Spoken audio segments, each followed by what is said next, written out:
Welcome back to the Isaac Abrams Show, everybody. I'm your host, Isaac Abrams. Today's very special guest, comedian, podcaster, and philanthropist, Mr. Josh Potter. How you doing, Josh? I'm doing good.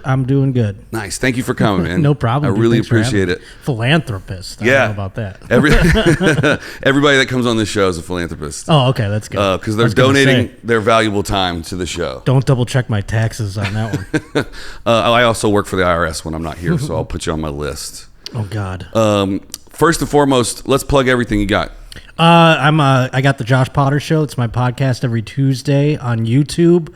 Also on all the audio stuff, Apple, Google, whatever the hell, Spotify.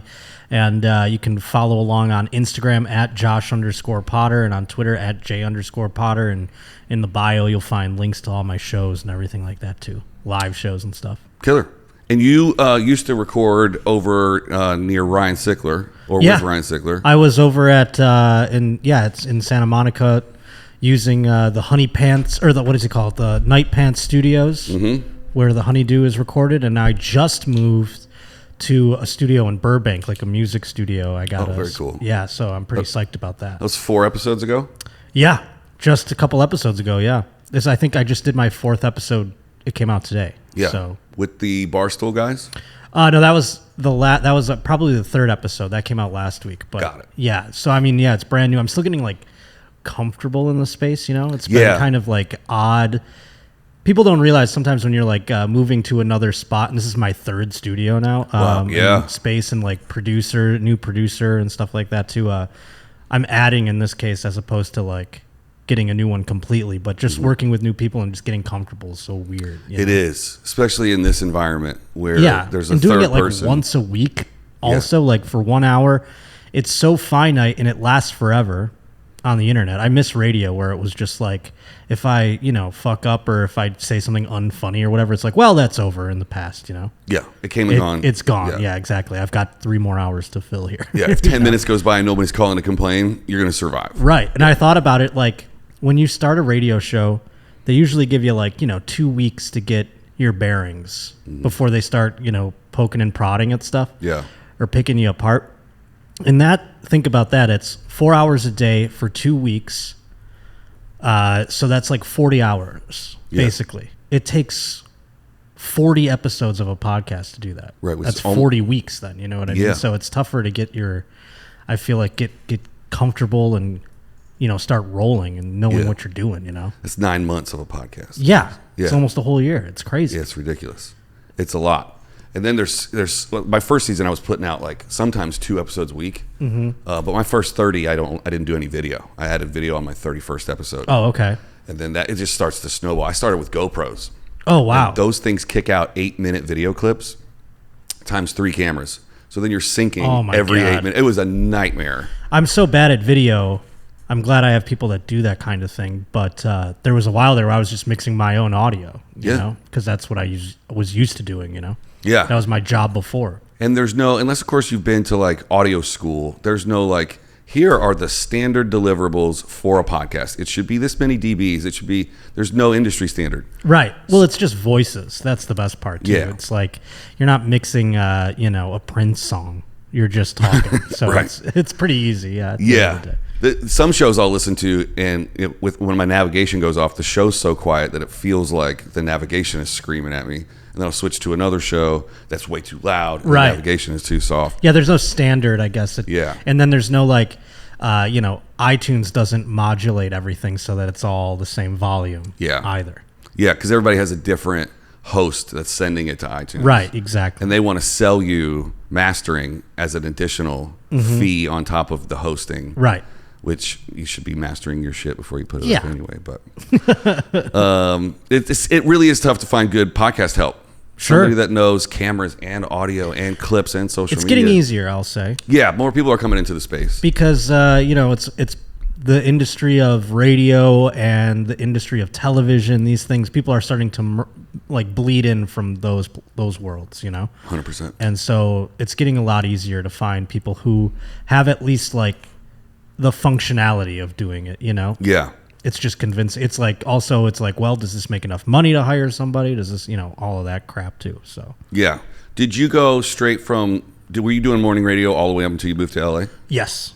I did morning radio from 2003 until 2017 in various forms.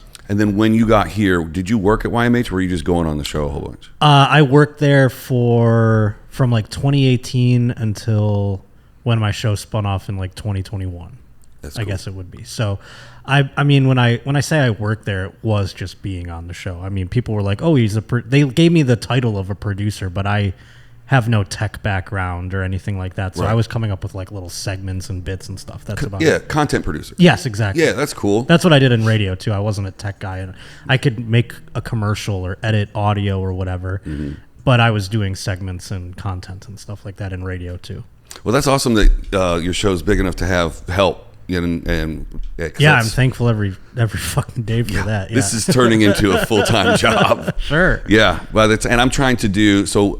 As I mentioned off camera, where the studio is being sold, right? Literally in 2 days. This so episode you have to move all this stuff. It's going somewhere, but I'm trying to bank 26 episodes, which will buy me 6 months to find a new place. Oh my god! So I've got 40 days left before I have to. Well, hey, there's an opening over at old Nightpants if you need. Ryan was just on the show a couple weeks ago, and he okay. mentioned that, and then we had a date to go look at it, and he got busy. So okay, that's a possibility. Yeah, we could end up there, or there's another fella has got a spot. Okay. Encino. Oh, nice. Okay. I just hooked him and up together, and they moved in together. And I think they got one room left, but I'd rather be over in Santa Monica because I live in Playa. Yeah, hey, I was taking that highway trip all the time. That's what really kind of made my move happen, was just the drive. Yeah. And then I was thinking about moving out that way, and I was like, well, then the drive everywhere else will be banana. And I don't drive, so I mean, you're talking Ubers back and forth. So that's a hell of an Uber. Yeah. Yeah. But there's a lot of great studio space in your neck of the woods. And what's your home club? If you're out here, I'm not going to say where we are, but where do you like to work out? I mean, I'm trying like hell to just get more spots at the Comedy Store. They've been very nice to me so far for a person who's not a paid regular. Mm-hmm. They've given me quite a bit of spots, and that's really where I'm concentrating my energy. But I would say probably like the Improvs, Brea, Irvine, those types of places have given me the most work in Los Angeles, I guess you could say. Brea and Irvine, that's a hell of an Uber. Yeah, I take the train, actually. I find it to be kind of relaxing, and it almost feels like a road gig when you take the train. Yeah. You know? I took you're talking about Metro to like the outdoor train. Right. Yeah, from Union Station or whatever, a couple stops on I forget what they call it, the Metro Link, or sometimes you could take the Amtrak or whatever. And if it keeps going, it'll go to San Diego. Yeah. And I've done that many a time too. That's beautiful. Oh man, that's great. You hop in the business class. They bring you a beer. You're like, what am I, friggin' Rockefeller over here? This is crazy. It's $28 to go to San Diego. It's nuts. Nuts. I love it. Yeah. When I tell people I used to take the train back when I was a production assistant on film shoots, they're like, we have a train. I'm like, I know. The subway. I take the subway, the Red Line, here all the time. Yeah. And when I tell people that, people are like, I didn't know LA had a subway. I'm like, well, you never saw Speed?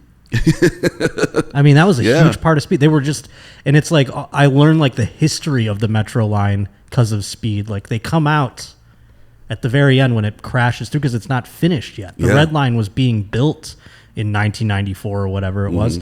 And it shoots out at the Hollywood and Highland by the Chinese Theater. It shoots out at that stop because it's not finished yet, and it comes above ground at that stop. Yeah. And I always I give people like the subway tour. I'm like, here's where Dennis Hopper lost his head here. And like, I used to work in an office when I first moved here. And my stop was Pershing Square. And that's where Dennis Hopper asked for the money and stuff. So I would go out to work every day. I'd be like, that's where Dennis, I would like look around for the building. He's like looking through the blinds and shit like that. Yeah. It was fun for me back then, Yeah. When you first get here and you're driving around and you don't expect to see a scene from a movie and you're like, hey, that's the FBI building from, whatever. And they blew it up. Sure. I was watching Training Day and they have like that guy's house that they go in and fuck up, and then they like take the money out from his floorboards. But his in the cul-de-sac. His like view is like a perfect view of the city. I'm like, where is that? And I figured out where it was and just walked over there. And we shot a commercial in the house next door, and I was like, this place looks really familiar. And then Training Day just came back on TV a few weeks later, and I was like, I was at the Training Day house. This is crazy. You're like, this guy had this house. It's probably like a $6 million house or something crazy. Right. Anywhere else in the world, it would be an $80,000 house. Yeah. It's an $80,000 house on a $500,000 lot. I look at houses here and I just like, there's one that's like a dump and I'm like, $1 million probably, something. Yeah, the ones down in Playa where I live are 1.7, and they're built in the 60s, and they're all beach rot. And it's like, what are we doing? Yeah. How does this happen? When is the bubble going to burst on all that shit? Right after I buy a house. Yeah, probably. The day after I buy one. Yeah. Yeah, I just was telling you off air, I'm moving, and I found an apartment, and it took forever. The renting competition is insane. And for me to stand out, I don't have a normal person job. Yeah. I don't have like the W-2s and all that stuff. So for me to like get ahead of everybody, I had to throw down on the entire lease up front. A whole year? Just to like get somebody to like trust me. Wow. Or like give me a place. Because it's all like, my income looks like I'm a drug dealer. I mean, it's like 900 different revenue things, So it's... Yeah. It's like, people are like, I'm not letting this guy rent for me. This is nonsense. Yeah, I don't want all this customers coming and going buying all these drugs. Whatever it is, yeah. Yeah, but you found a great spot? I found a spot. Yeah? Yeah, a spot that would rent to me and that wasn't too crazy. I mean, I was looking down in Santa Monica, man. I was like, this is banana land. It's insane in Santa Monica. And then if you go a little further south to Venice, forget it. Oh, yeah. And it's filthy in Venice. And I had friends going like, come move to Venice. And I go... Like one of my best friends, Annie Letterman, she lives in Venice, and she was like trying to get me to come down there. And I was like, yeah, okay, I'll take a look. And I'm looking at it and I'm like, what the hell? But she loves how expensive it is down there, Yeah. It does weed out some, with the exception of people that have lived there for 40 years and are rent controlled. It does kind of create like the vibe that Venice is trying to broadcast to the world. And with exception to the homeless people sleeping on the lawns of everybody's house and the beach. Yeah, exactly. We have a sea shanty in our town now. Oh, we only have 3 homeless people. Do they sing the songs? We can't hear them. They're about 100 yards out into the water, but it's literally like a pontoon boat, and they built a house out of plywood. I'd love to hear their music. Yeah, those are like coming back. Sea shanties are becoming a thing. It could be that just out in the water of LA, we have Water World, and there's 100, 200 just floating sea shanties. That's so coming. 100% coming. Especially if this city falls into the ocean. I mean, we are gonna do that. I read somewhere that the average median rent from like the late 80s or 90s to now went up 145%. Oh, sure. Whereas salaries have only gone up 35%. Also, during COVID, all of the rent was frozen. So all these landlords are like, oh, you're looking for a new place? Well, they jack it up like 300%. Something crazy. That's so insane. Because they're not making any money, quote unquote, off of the people that have lived there. It's like, we're giving you thousands of dollars every month. Yeah. Despite the fact that it hasn't gone up. Like, what? This isn't like getting more valuable. I don't understand why the rent goes up so high. And there's fewer and fewer people taking a shot at LA now. Oh, sure. Because you can be a content creator from anywhere. I've thought about it. Yeah. I'm like licking my chops. I'm like, once I do slay a couple more dragons out here, I'm definitely like going to buy a house in Buffalo again and go back home. Because it's beautiful. Out there, I mean, I have friends selling their house and shit, and my buddy bought a house for like $150K, and he's just sold it for $500,000. Yeah. Crazy. It's nuts. In Buffalo. Yeah. Who in Buffalo has $1 million or $500,000 even? Well, if they bring all that Kodak shit back. Yeah. Well, it's not coming back. No. They still own like 7,000 miles of. That's more Rochester Kodak. I'm sorry. You're totally that's right. okay. But it's an hour away from there. But Buffalo had like Bethlehem Steel, and it had other types of industry that left. And then in the 90s, there was like a mass exodus that caused sort of like a depression or recession in Buffalo while everywhere else was thriving. Yeah. And then when the housing bubble burst in 2008, everybody in the country came down to Buffalo's level, and we were just like chill. We were all in the same spot then, Yeah. And then finally Buffalo, like through arts and a medical corridor and things like that, started rising from the ashes in the last 10 years. Yeah. So when you hoof it back to Buffalo, do you keep the studio here and then just fly in once a month and do 4 episodes and knock it out? I mean, I don't go to Buffalo that often. I wish I did kind of. Oh, you're not talking about like fully just like I live in Buffalo. You just like, I'd like to do that. And then I would just have a studio in my house that I buy or something, you know. Yeah. Like that's the dream, I guess you could say. But I want to do stuff here still. I mean, there's still a bunch of stuff that I haven't accomplished that I would like to. So anything you want to talk about? Well, I mean, I want to get my name on that fucking wall at the Comedy Store. Yeah. That's the biggest thing. And then the rest is kind of just, you know, the rungs of the industry that I just want to, you know, be in the mix, I guess you could say, because I really don't have any aspirations for television or movies or anything like that. Yeah. I'd like to do some like voiceover thing maybe here or there or whatever. But aside from that, like when it comes to comedy, I mean, I could do the road from anywhere. Yeah. I could do a podcast from anywhere. So I came to LA because, you know, it's important to be in the mix, you know, and be around the upper echelon of people in the field, you know, or in comedy. So, yeah. And you've done that pretty successfully. So far, so good. It's been going well. I can't complain. You got some pretty high profile friends. Yeah. They're very rich. Have you visited them in Austin yet? I haven't. I'm going next week. We're doing Your Mom's House Live 8. Wow. And I'm hosting the pre-show. So I'll be down there for the first time next week. I'm going for my first time in October for the F1 race. Oh, nice. It won't be my first time in Austin, but it'll be my first time. Sure. You've definitely played spot. Austin. Yeah, for sure. Mm-hmm. I want to go down there and see like the new setups because, you know, it's like they just started from scratch, right? They just got a blank canvas and they were like, we're going to do everything. I don't know the full-on details, but I know that it is an immense operation at this point compared to the studio that we had here. I mean, the studio we had here I thought was like crazy. Yeah. I mean, it was like built up from nothing. I remember Tom took me in there when it was just like an empty space. He's like, we're going to do this, we're going to do that.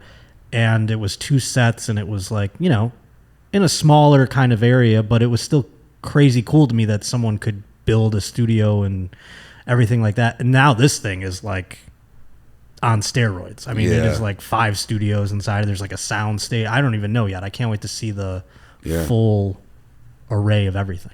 Yeah, it has to be nuts. I can't wait to see it myself. But I don't know when my invite's coming. It might be a couple years off. But I don't know. I might try and weasel my way into like calling Nadav or something and seeing if I can get a tour while I'm down there. Yeah, for sure, dude. I've never actually met Nadav face to face, but we've chatted a little bit. All of the producer folks kind of like know each other and keep an eye on each other and trade jobs. And I love that. And is Austin on the list of places you might live, or is it just here or Buffalo? I mean, I'm not writing anywhere off, but Austin doesn't really appeal to me, and I'll tell you why. Mostly, it's the fact that weed's illegal there.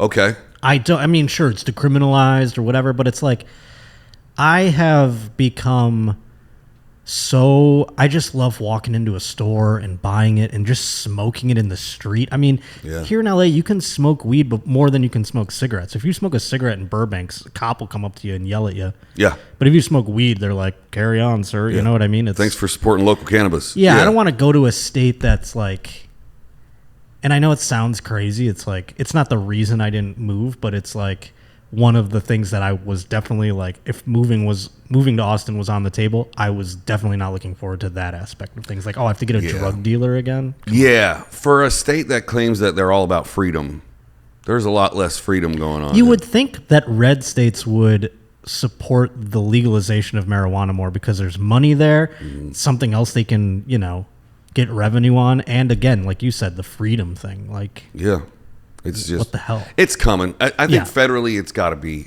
right around the corner. I mean, Biden was like, no, I'm not doing it. I'm like, well, who's going to do it? Well, he's not doing anything else. No, I know. Either. It's like, I mean, he's literally not doing anything. And it's. Yeah. And Kamala can't do it because she put 1,000 people in jail. Oh, my God. It's weed. So annoying that she's crying about Brittany Griner and then like, it's like, lady, you put more people in jail for weed than Russia probably has in their jails. that are still in jail. Yeah, that are in there for like having $5 of weed on them or something. There was a clip that went around the internet the other day of a guy who just gotten out from doing 30 years. And the billboard outside the jail when he walked outside was for local cannabis. I don't understand. It's like, let them out. Yeah. What the fuck? Yeah. It's so crazy that I can walk into a store and it's like Best Buy and buy like $200-$300 of weed or whatever. I don't even know what the max limit that they let you buy is. Is there a max? I don't know. There might not even be a max. Yeah. But at the same time, you're like, this guy fucking sold a dime bag and now he's in jail for fucking the rest of his life. It's crazy. If they find a seed in your car in North Carolina, you're doing time. Oh, God, that's disgusting. Yeah, it's ridiculous. I had a buddy that was, I guess, the episode right before you. So his name's Alex. He lives in Lake Arrowhead. He comes down and buys at the store in my neighborhood, but he doesn't have a store up in Lake Arrowhead. So he'll get, I've seen him buy $400 before. And they don't bat an eye. I've never even tried to dabble in what the max might be. Yeah. I've never wanted to throw that much money down on weed, but I smoke it enough. I should probably try someday. You smoker or are you edibles? I love smoking. Edibles are fine. I mean, I've done them. I'll do them again. But I love just smoking. Yeah. Yeah.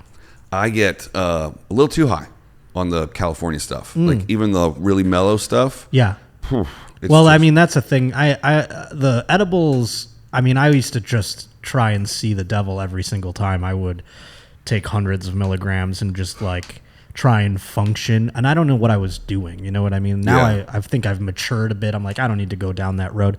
But when it comes to smoking, I almost said I need it, but I do. It's like, it's a thing where it's like, I feel like my brain is in a fist and it just kind of like takes the fist off of it. Like it just loosens unclenches the grip. Yeah. And so, I mean, I have to smoke a little bit before I go on stage. Like nothing crazy, but I only get so high.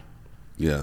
But I have friends like that I'll get together with where we'll smoke until like the weed's gone.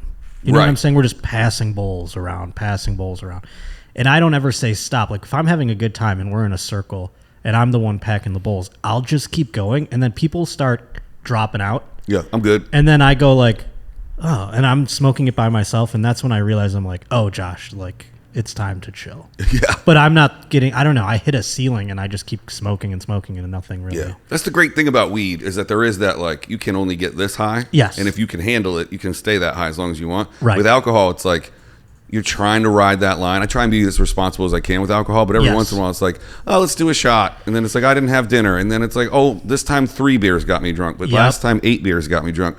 And there's really no like formula to the alcohol. I know where I'm at with beer, and that's what I've learned in my older age now is I can drink like 1,000 beers in a night and wake up and like be a little foggy, but know where I'm at. If I start mixing in liquor, even if it's like a couple of shots here and there, I'm like a mess. It's a bad day. Yeah. Yeah. That's the whole thing.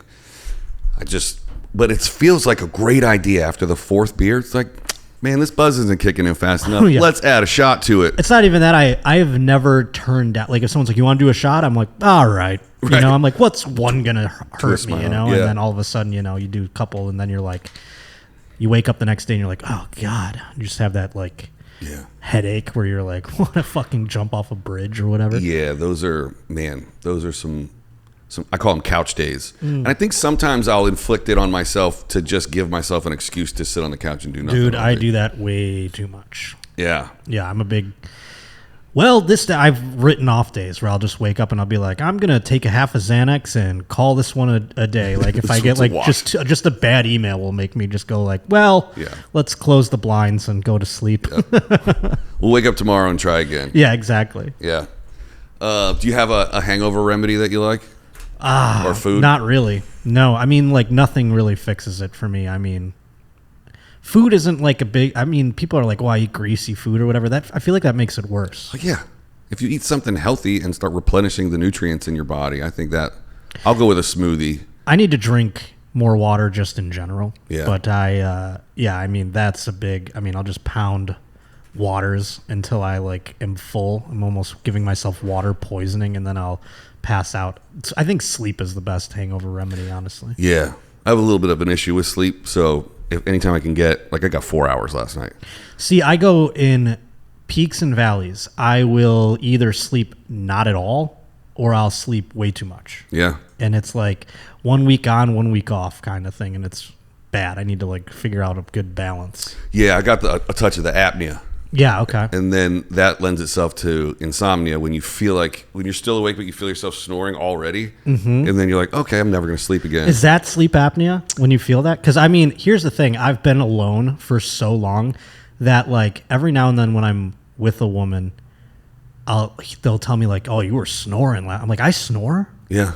I had no idea because, you're not around anybody to tell you. Yeah. The best way to figure it out is just to hit the voice recorder on your phone and just let it run for as long as until your phone dies or whatever. So what are you listening for? If you're just snoring, that's sleep apnea? Your regular snoring is just regular snoring. Okay. But an apnea is when your throat is closing and cutting off their air supply. Okay. So what happens is your brain sends a shot of adrenaline to your heart to temporarily wake you up and go, breathe, but not enough to wake you up for the night.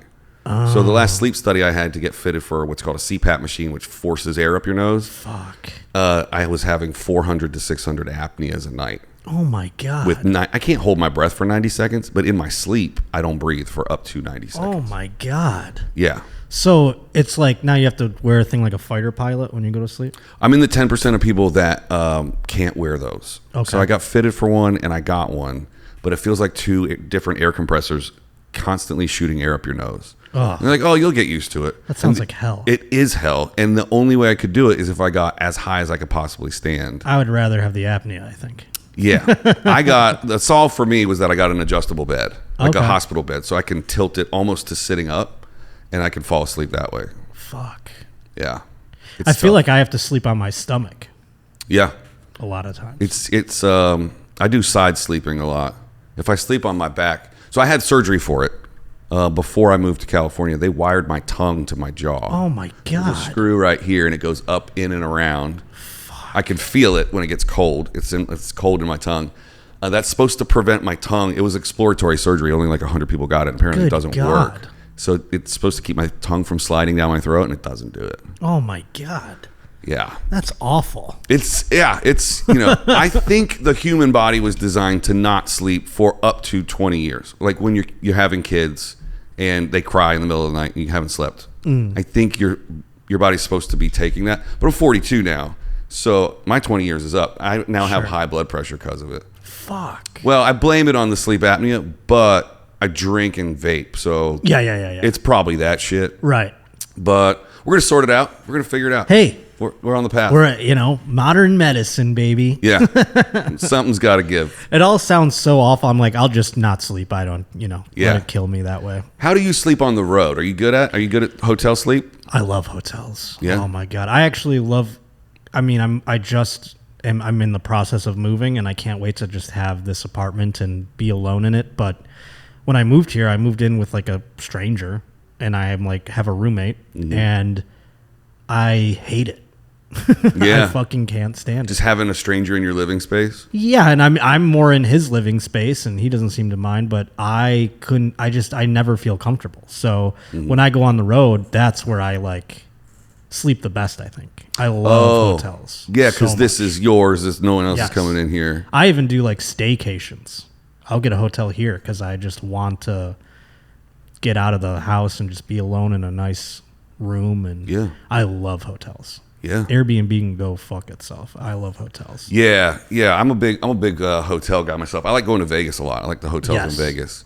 I don't do a lot of sleeping when I'm there, but no, yeah. That's the thing about Vegas. It's funny. You can get like the best room ever, and you're like, well, I didn't spend any time in it. Yeah, I spent 0 minutes. They comped me this corner suite, I think, because I opened the door and threw my bag in there, and I didn't see it for 3 days.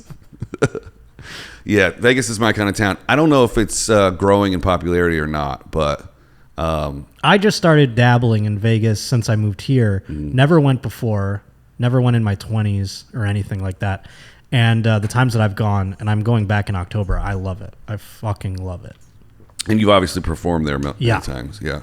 There's a club there called Wise Guys, awesome club, and it's for the locals. Like it's not a touristy place. I'm sure people go to it who are in town or whatever, but it's more for the people that live in the city, and it's kind of off the beaten path from the strip and everything like that, and it's so much fun. Do they call it Wise Guys because it's in close proximity to the Mafia Museum? No, it's Wise Guys because there's the same owner has a club called Wise Guys in Salt Lake City, and it's just like his chain or whatever. Oh, got it. So you play there too, obviously. Yeah. What's your favorite city to perform in? I don't really have I love all of them, to be honest. Any city that pays me to come perform, I love. I don't, I feel like people are people, and it's not, I have not noticed, and this maybe is because of the people are thankfully coming to see me. So it's like the same kind of cut from the same jib, you know what I mean? So it's like, I haven't noticed the discrepancies in types of people in a long time. And also, like, going on the road with Tom, they're all there to see Tom, so I know they're gonna enjoy it's kind of the, you know, if you like that, you're gonna like this or whatever. So I mean, I haven't really noticed the differences of people. Like, some people will say like, oh, this city's woke, or this city's dumb, or this city, and I'm like, it's all my people, so it's fine by me, you know what I mean? So I haven't really noticed, but I like Denver. I like I mean, Portland is like, the crowds are crazy there. Same with like Seattle. There's not even really a proper club in Seattle. And the crowds are unbelievable in Seattle. They have a Laughs. And then there's something down in Tacoma. The Tacoma one's cool, but that's like but that's not like really like in Seattle, like the city itself. They could use a chain. They could use a big like an Improv or something. I mean, Helium, I don't know why they're not. That guy's trying to open clubs in other cities, and I'm like, go to Seattle, dude. What are you doing? That's cool. So since you moved to LA, have you been focusing on working up and down the West Coast, or is it just like, well, you know, I mean, it's just easier because you're there. I mean, like, when I was in Buffalo, I was doing the road, and it was mostly East Coast, Midwest. Never really got out to the West Coast. I think the furthest west I got before I moved here was like Phoenix or Denver. And so I mean, it's just natural that, you know, you're closer to the clubs out here, so it's easier to get to. You know, it's not out of it, but there's so many more clubs on the East Coast that it makes going to those ones, like, there will be weeks or months, I should say, where every week I'm bouncing back and forth. You know what I mean? Like, cross country flights, like, every week. It's crazy. I think that's some of the appeal of Austin, right? Yeah, it's in the middle, you know. It's just 2.5 that way and 2.5 that way. I think Denver is a good town for that. It's too cold for me. I love the cold. I mean, you stuck it out in Buffalo for a long time. I love the cold. Everyone, you know, it's not that I'm not a masochist about it. I don't like the extreme, but I like hoodies and jeans and stuff like that. Like, the heat can go fuck. I mean, it's hot in Buffalo during the summer, though. Sometimes it's hotter there than it is here. You know, with the humidity and everything. Maybe you should think about the West Side, because it gets down to like 67 every night. I've thought about it. Trust me. I was a denier for a long time. When I lived in North Hollywood for the first 15 years I lived here, I was a denier. Everybody's like, "Oh, it's 20 degrees cooler on the West Side." I was like, "Bullshit! It's only 5 degrees cooler." But I drove home from here to the West Side the other day. It was like 105 here, and it was 80. Yeah, no, it's definitely much cooler. The cool part about the Valley is during the wintertime it gets colder than it does, you know, I guess in Hollywood proper or wherever, you know, more inland. But then in the summer it gets to be banana land. Yeah, the day that I moved here, which was September 5th, 06, it was 118 degrees. Yeah, that's crazy that we both moved here on September 5th. Mine was 2017. But when I moved here, I remember being so sweaty all the time. Yeah. And I even, like, I texted Tom when I first moved here. I'm like, does it get down to like 50 ever? And he like laughed, and he was like, not for a couple months. And only for a few weeks. Well, I mean, I think in the winter time, like, you know, December through March, it gets down into the 40s during the nighttime, at least in like... That's true. So that's cool. I like that. And keep your window open at night. Yeah, it's like fall all winter. Yeah. I love hoodies. Hoodie weather is just like... And I love that I can put one on every night, even in the middle of the summer. Yes. The hard thing for me to wrap my head around was moving from the humidity to the dry heat. Yes. My first guess at what the temperature was on that day that it was 118, I was like, what is it, like 85 today? Because it was so dry. Right. It was off by 25 degrees. That's the thing. When it feels like 80 here, it feels like 60 back home. You know what I mean? Like, because the humidity is so fucking bananas. But it gets to be like 93 there. I wouldn't even go outside. Yeah. Because you're instantly drenched in sweat. Yeah. You're showering 3 times a day. But everybody says New York's beautiful in the summertime. Yeah. You got to come here in the summertime. No, it's fucking... Well, New York City's a shithole in the summertime. It smells like garbage. It's like... Yeah. It smells like garbage in the wintertime, too. That's true. Yeah. I was... last time I was there was November with Mr. Dillon. Nice. For the festival. Oh, that's cool. Yeah, that was a lot of fun. I was there back in February, and it was so weird because it was still like COVID-y, like things were still closed and not open late and stuff like that. So it feels a little COVID-y here now. I was just at the grocery store, and I was only one of like 5 people who didn't have a mask on. And I was like, did I miss the update? Are we supposed to be putting these on again? They did threaten for a couple of moments that they were going to bring it back, but then a bunch of townships were like, no, we're not doing that. And so they were like, oh, yeah, you're right. We don't have to do that. But there are people who are still obviously like, and I say, whatever, let them have it. I mean, I remember when I first moved here, before I even, obviously we never even heard of COVID or masks or anything. There was people on the subways wearing masks all the time already. Yeah. So, I mean, it's going to be part of the fabric of our lives forever. So if you want to do it, do it. If you don't, I don't give a shit. Yeah, I think if you feel yourself with a little bit of a nose run, maybe throw a mask on for the rest of us. Yeah, that's not so bad. Yeah, I mean, they've been doing that overseas for 20 years, 30 years. Exactly. It's just a respect thing. Yeah. I'm going to pivot just a little bit. Going back to the YMH thing. What's the craziest video, or is there something you can't unsee? Like, was there just something like I could live prolapsed anuses are something that's stick in my brain for sure. I'm lucky that wasn't my avenue. Like, I didn't have to go through those videos. Like, the submissions. Zolo and Nadav, those guys go through more of those videos, so they've seen like the gamut. You know what I mean? Everything. Yeah. And I was, just kind of catching things on the side. I mean, the dude eating poutine, eating his shit on the fries, that was something that was like, oof. That was tough to see over and over again. But I mean, this next one coming up is going to be, I don't even know what is going to be on there. So it's like, I don't know how they top themselves every time. It makes me nervous. I mean, me neither. I can't believe that they do, but they figure out a way. Yeah. It's crazy. And people eat that shit up. Not literally. Well, yeah, literally. So, also, yeah. I didn't mean it that way. Accidental fun.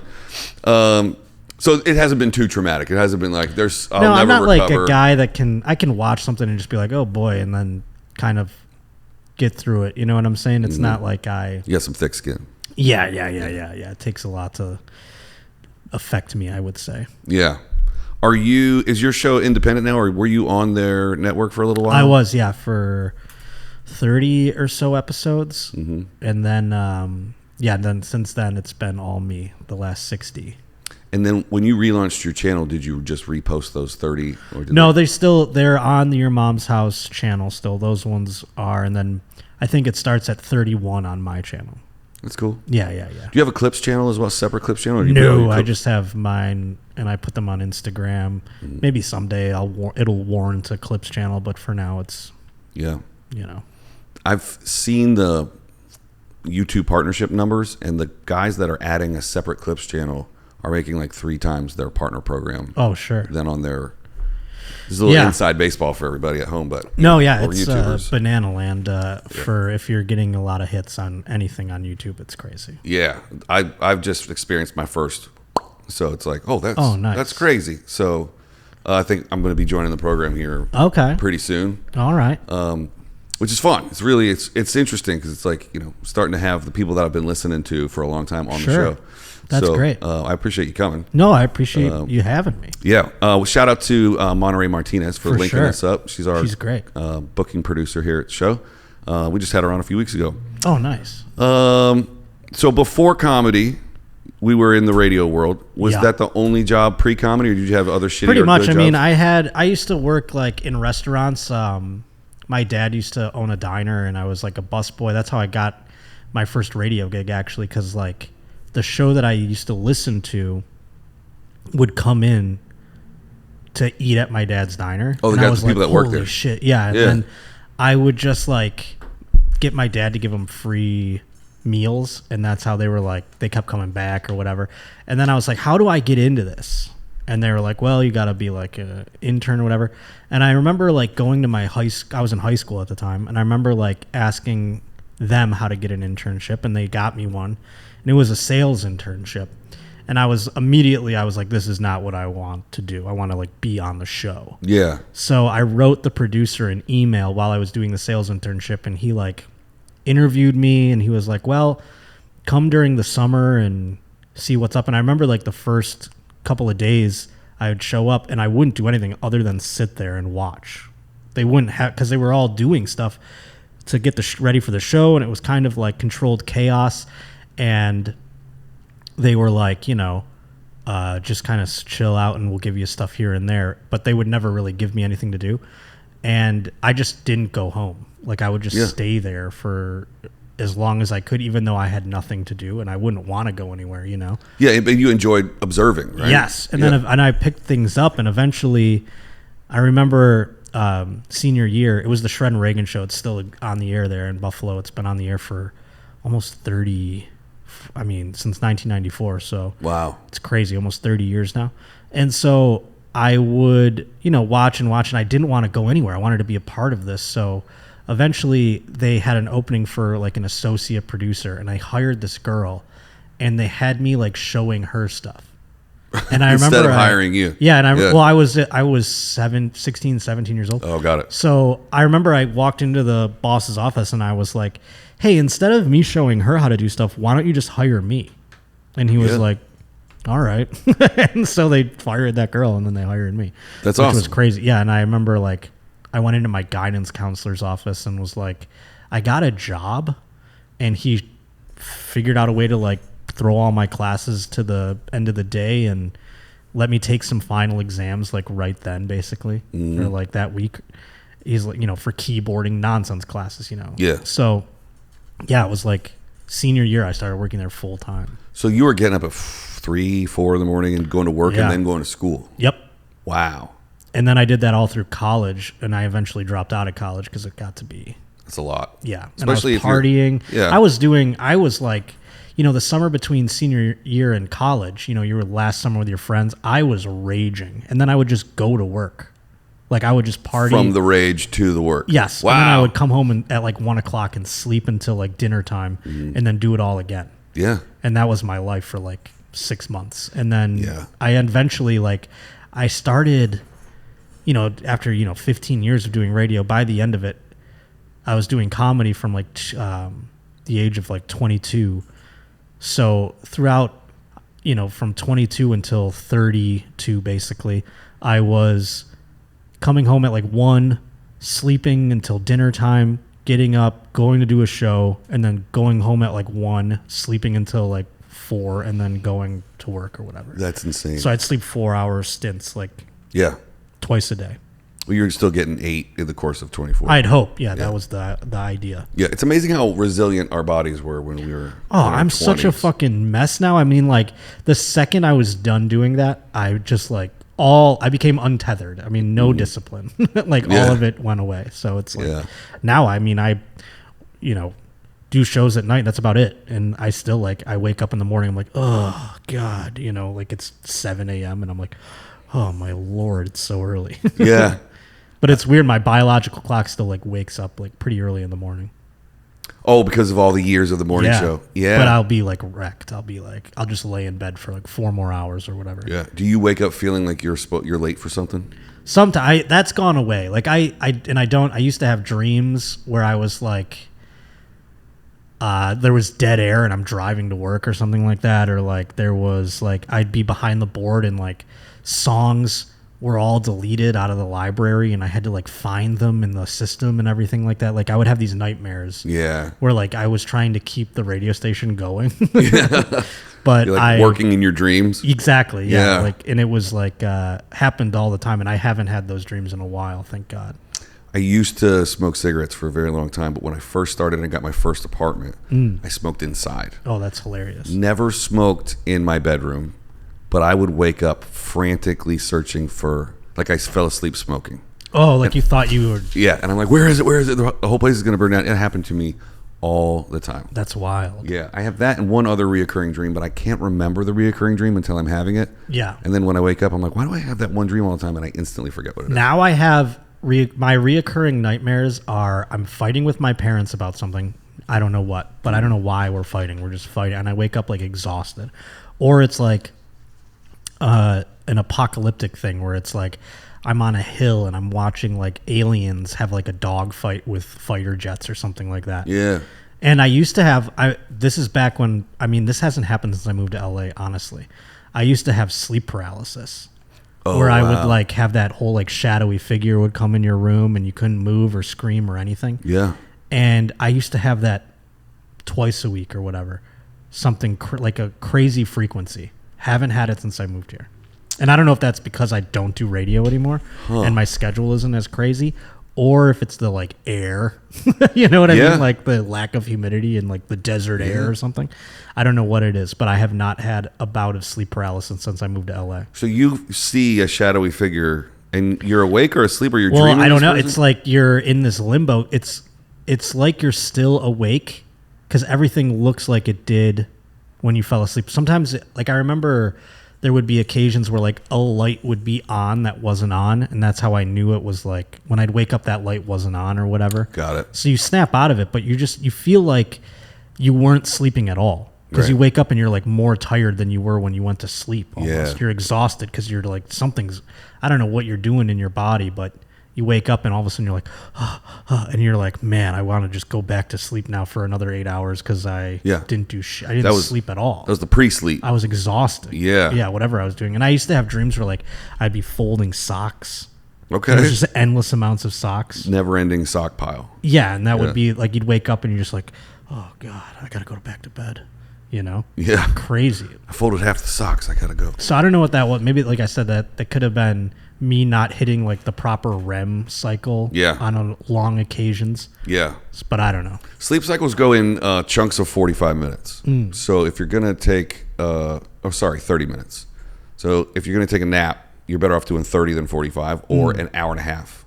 You go into like an hour and 45, your body wants to start going into REM. But if you wake yourself up, you got like 2 or 3 cycles in. Oh, yeah. Sleep used to be something I chased, and now I feel like I do it too much sometimes. Well, you're just making up for lost time. Exactly. I feel that way too. I don't feel bad about taking a nap at all. I don't ever feel bad about it, but I feel bad about like erasing days, like I was saying before. Like I'll do that on because as we get older, it's like, well, how many more times can exactly? I'll look back someday and I'll go, man, in your 30s, you really fucking wasted a lot of days. Mm-hmm. You know, I think about that a lot. There's plenty of time left for hard work. Yeah, exactly. If they make a movie about your life, who plays you? Oh golly, I hope someone handsome. It's probably someone who hasn't come along yet, you know. But I don't know who, like, I'm trying to think now, because I don't even know who, like, the hip actors are these days, you know? Yeah. Everybody I can think of is, like, older than me anyway, so they wouldn't be playing me, you know? Right. Well, what if you won the lottery and you're like, I'm self-funding the movie? I'd make, like, Timothy Chalamet play me or whatever, yeah. Yeah, there you go. Hell yeah. Or Brad Pitt. I think he's a little, I don't know if he's, like, fucking, Brad Pitt's, like, 58. He could play your dad. Yeah. Brad Pitt is... And Sickler says this all the time. Brad Pitt and Joey Diaz are the same age. They are. It's crazy. That's nuts to think about. Yeah. Yeah. I wonder if Brad Pitt eats as many edibles as Joey does. No. Nobody does. There's nobody on the planet. Yeah. He's calmed down a little bit, though, hasn't he? Since he moved to Jersey? Mm-hmm. That's cool. All right. So you sell a sitcom about your life. It's the Josh Potter Show becomes a sitcom. Okay. What comedians are you putting in your writer's room? Man, that is tough. I love... they're all people that wouldn't take the job. That's exactly what Ryan said, too. Said you know what I mean? Too busy, yeah. They're all people that are more successful than having a television writing job.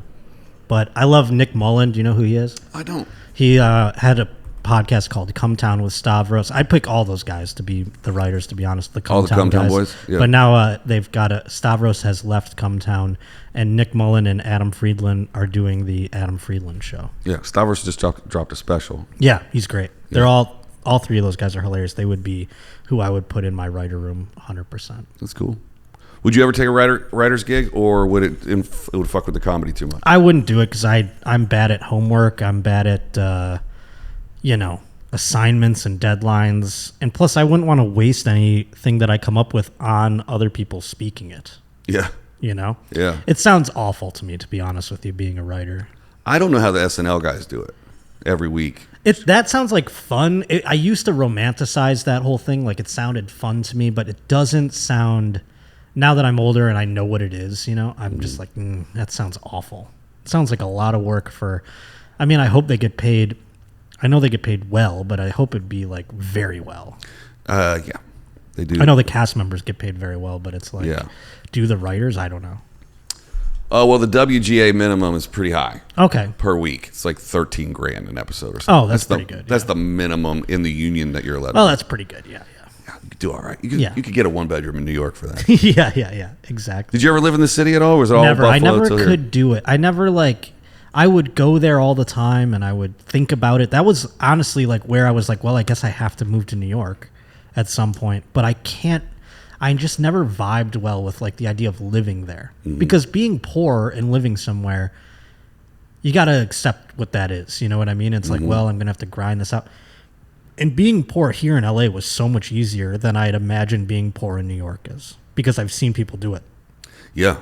And I remember when I moved here, I got my apartment for, whatever. And I know people were paying more than me in New York for a bedroom inside of an apartment that was all chopped to hell. And they didn't have a window in their room and stuff like that. And like, I'm here in LA and I have like, my bedroom has its own bathroom. I can just walk out my front door and I'm outside as opposed to being like in a giant filing cabinet of humans, Yeah. So I never really like vibed with the idea of like, oh, and then outside it's like snowing and I have to walk through slush to get to like spots and everything like that. Yeah.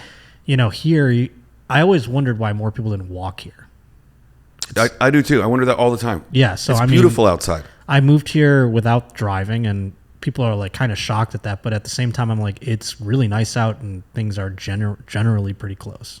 Yeah, you could definitely walk around the valley if you could get yourself to Hollywood. Yeah, you can't necessarily do all three. West Hollywood is about it. It's like the hardest place to walk to, unless you live there. Yeah, that's like the hardest because there's no public transit really, other than the bus, which is like the place I don't dip my toe in the bus.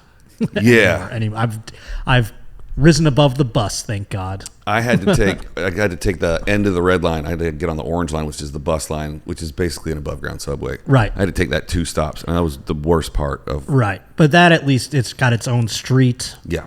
You're not dealing with traffic like you're not on the regular bus. Yeah, but everyone that just got off the train is all trying to get on that next bus, and it's squeezed. Oh in. Yeah, it's rough. Yeah. I've done that many a time. Yeah, because if you think there's crazy people on the train.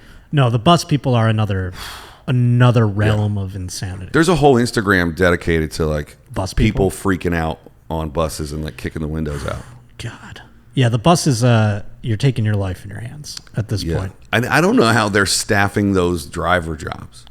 Well, I mean, I'd imagine, I don't know how much those guys make, but it's also like they don't give a shit. It's almost like they just like they train you, or maybe they like beat the like give a shit out of you or something like that. Like it's like in the training. Yeah, it's like fucking going to the army or something like that because these people they're just driving along. They don't even pay attention. Just got their AirPods on. Someone's screaming behind them. They don't care. Someone's got their pants off. They don't fucking.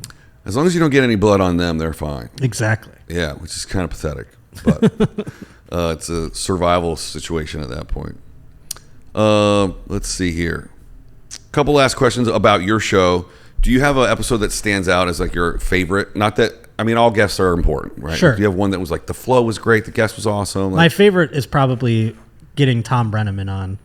I don't know if you know who he is. I've heard the name. Tom Brenneman is the former Reds play-by-play man who was fired for saying a slur on the air because his mic was up before it was supposed to be, so he didn't know he was on the air. Oh. And he was quoting a City Slickers line, and he was talking about Kansas City. I don't know if anyone remembers the line out there, but that's what he was quoting.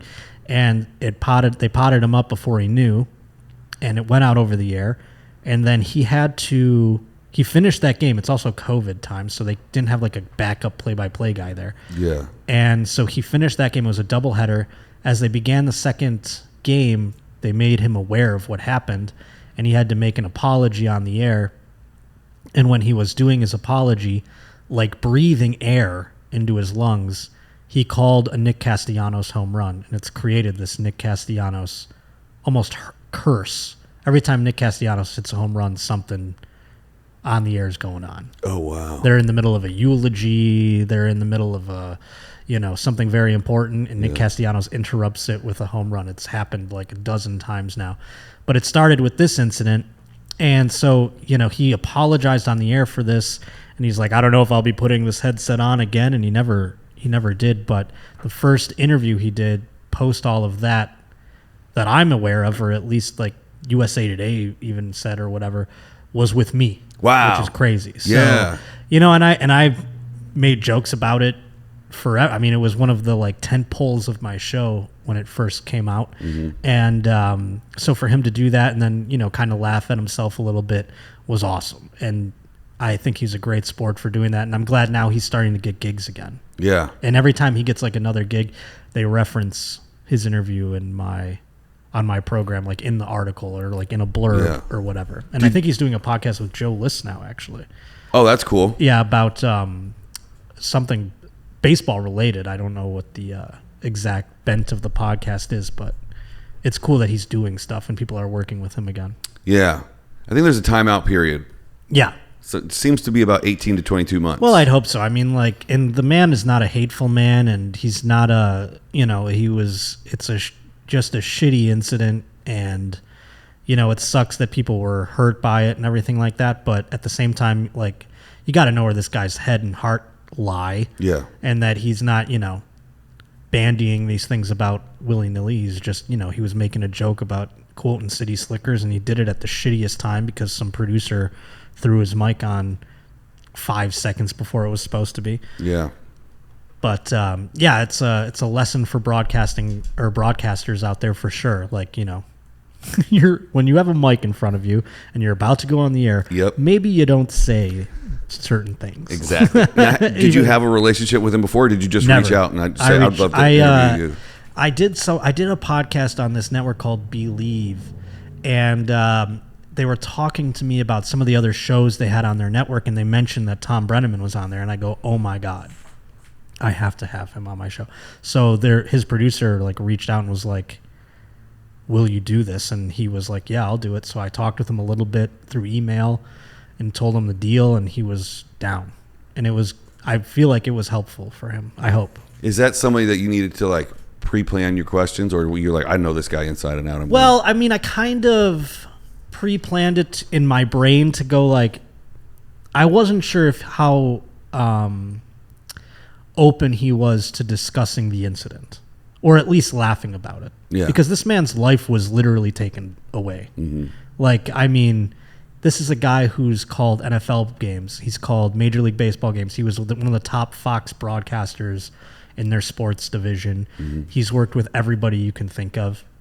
I mean, if broadcasters were astronauts, he's been on 6 different moons. Yeah. You know what I'm saying? Yeah. So now he's not doing anything. He's doing like Puerto Rican League ball games now or something like that. Yeah. Like, you know what I mean? So he's had everything. So I wasn't sure how open he was to laughing about that happening. Yeah.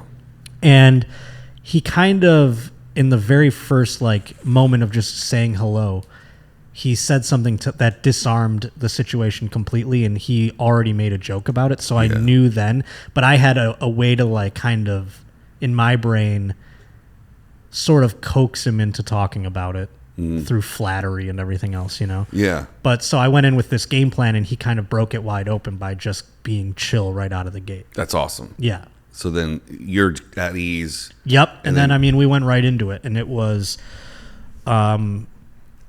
it was enlightening. I mean, it was like something where it's like, and also I knew that he had done, various charities for the LGBTQ community. He's working with a shelter for like disenfranchised trans children. I mean, he doesn't have to do, no court sentenced him to these things. Yeah. No one said you have to do this. He does it out of the goodness of his heart because he feels terrible for what occurred. Do you know what I mean? So, I wanted more people to know that as well. So I went into it with nothing but, wanting this man to sort of not be in the prison that was created for him anymore.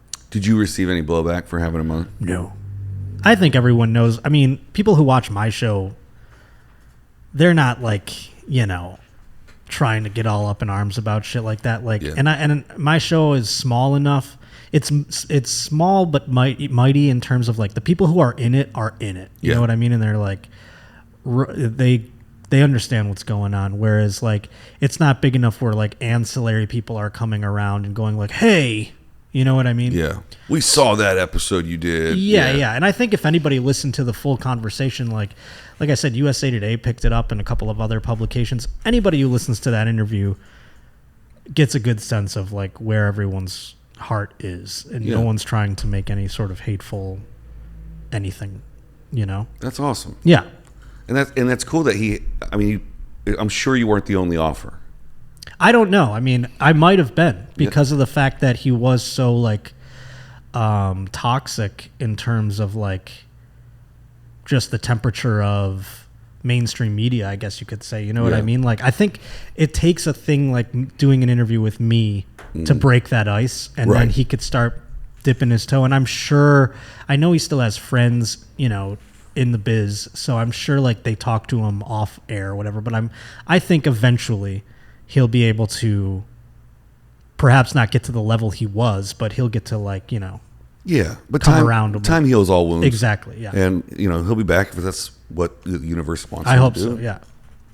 I think that's really cool of you to do that and to give them a platform to somebody who like wants to explain themselves, because somebody on like a big podcast network, their executive producers were like, oh, we can't touch him. Well, I think that's what was going on and why he hadn't done anything like that. And like I said, he was doing his own, I mean, I think he still is, but he was doing his own podcast where people were, I mean, he had Joe Buck on, he had all these huge guests, and his podcast was, nobody was paying attention to. Wow. But he would have all his friends on, you know what I mean? He'd have like all these legendary broadcasters, some legendary football, Terry Bradshaw, and like all these other like huge name guests.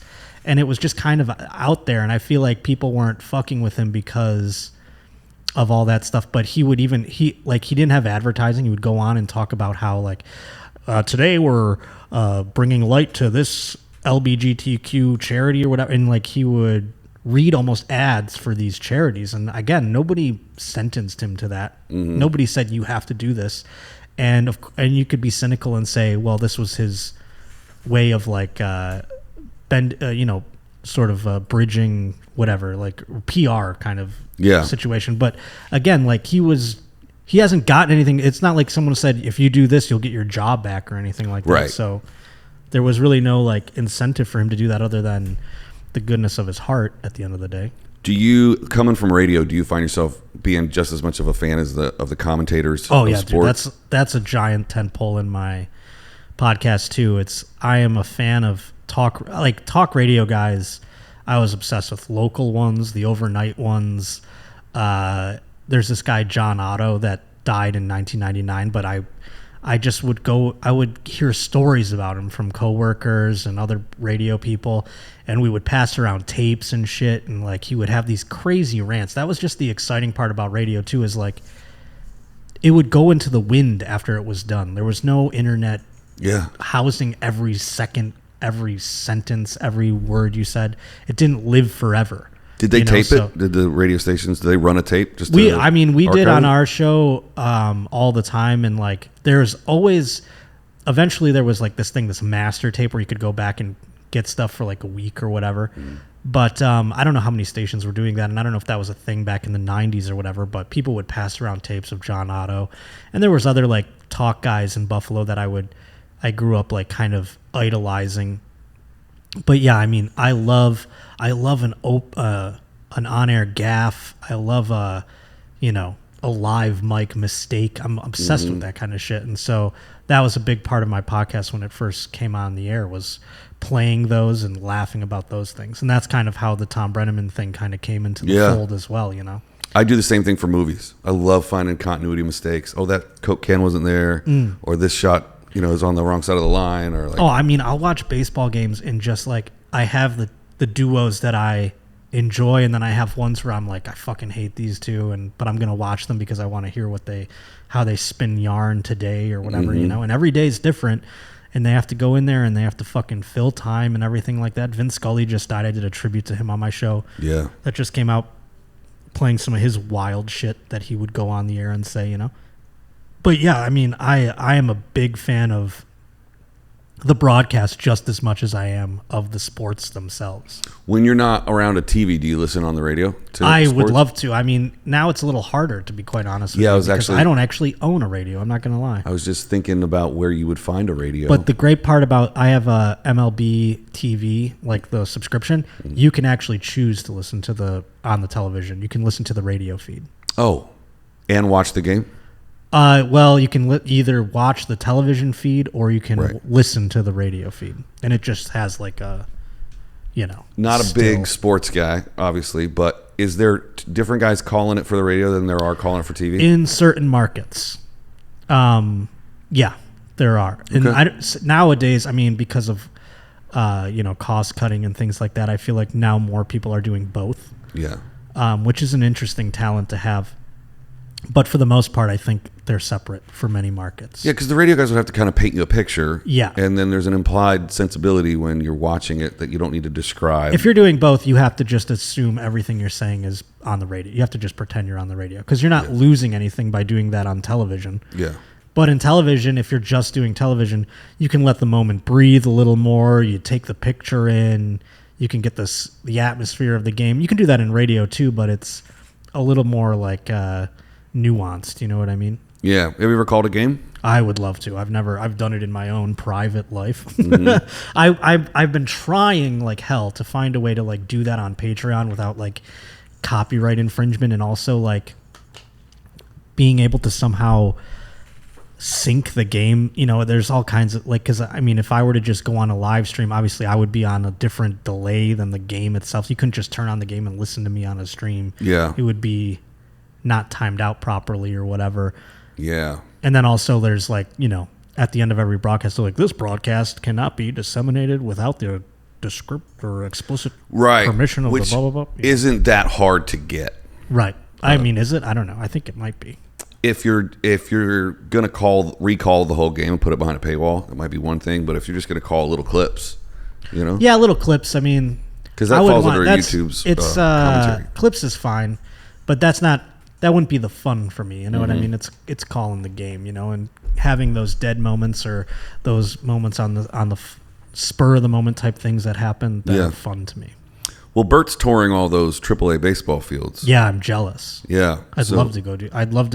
I wanted to do. It's my dream to do this. I want to like eventually do like a vlog series where I go to a couple AAA places or maybe AA or whatever, and throw out the first pitch and get hopefully better as I go. Like do 5 and like start out the first one as just like, this is how I am. And then like maybe have a couple lessons or something, like a couple guys show me like, oh, if you do this or like work on it so that by the last one I'm like throwing heat from the rubber or whatever, Throwing heat from the rubber. We got to make a little documentary about the Lake Elsinore Storm. They're under the Padres organization. And we had to get permission all the way from the Padres to go all the way down to Lake Elsinore. That was a lot of fun just to be running around their field in Lake Elsinore for a couple of days. And I saw all the videos of Bert's fully loaded tour, and I was just I had more FOMO than I've ever had on anything else. He's got to take you next time and then make you the announcer of the whole thing. You bring everybody on and off from the announcer booth. I'd love that. Yeah. Well, since I'm such good friends with him, I'll just mention it to him all right, cool. next time. I know Halston pretty good, but I've never met Bert before. Hopefully he'll be on the show soon. That'd be awesome. But I've kept you here for an hour and 10 minutes. Oh, that's fine. And I appreciate every minute of it. Thank you for having me. Thank you for the insight on broadcasting and calling baseball games. Looking forward to them making the movie of your life one day. I mean, it'd be you can chop out a few years in there, I'm sure. We'll see how the end of it goes too, Yeah. I thought about that. I haven't seen the Elvis movie. Do they show him dying? I don't know, but it doesn't feel like something Baz would do. Yeah, a guy eating peanut butter sandwiches on a toilet doesn't seem like Baz's it's not aesthetic. as theatrical as if he can make it into a song, it might be an implied death sequence. I'd like to see how he does interpret it though. That would be interesting. Well, it is hot, so people are going inside of the movies to get AC. I had a friend do that yesterday, so sure, maybe a matinee's in your future if it gets too hot. I gotta go check that out. But Josh, thank you so much for your time. Thank you, dude. I appreciate it. Hopefully we'll see you again soon. Yeah, I'd love it. All right, everybody, we'll see you next time. Thanks.